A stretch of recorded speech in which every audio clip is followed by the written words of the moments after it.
Now let's understand how to convert mixed numbers to improper fractions. We have to follow certain steps to do that. So let's take the first one. 7 3 over 5. 7 is a whole number, 3/5 is a proper fraction, so 7 3 over 5 is a mixed number. Let's see how to convert it into improper fraction. We need to go step by step. Step number 1, multiply the whole number by the denominator. So let's do that.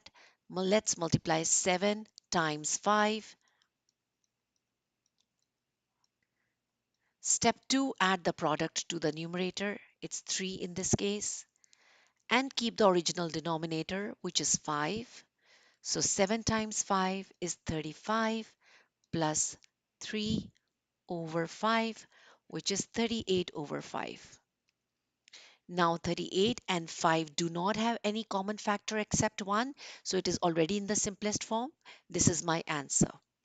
Let's try the second one. 8 2 over 7, so I'm going to do the same steps. I'm going to do 8 times 7, add the numerator, keep the denominator same, which is 7. So 7 times 8 is 56 plus 2 over 7. My answer is 58 over 7. Now again, 58 and 7 do not have any common factor except 1, so it is already in the simplest form. 58 over 7 is my answer. Now if you want, you can pause the video and try the next two by yourself. All right, so now let's check this. Same steps, 6 times 6. So multiply whole number by the denominator. Add numerator to the product. So it is 1 in this case. Keep the denominator same. So it's going to be 36 plus 1 over 6.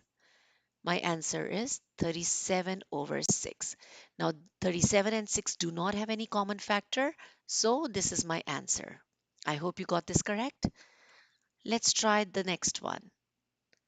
I'm going to multiply whole number with the denominator. 10 times 12. Add the product with the numerator, which is 2 here. Keep the denominator same, which is 12.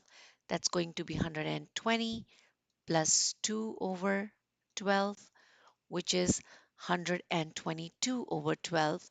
Now 122 and 12 have a common factor, and that is 2. Divide both numerator and denominator by 2. My answer is 61 over 6.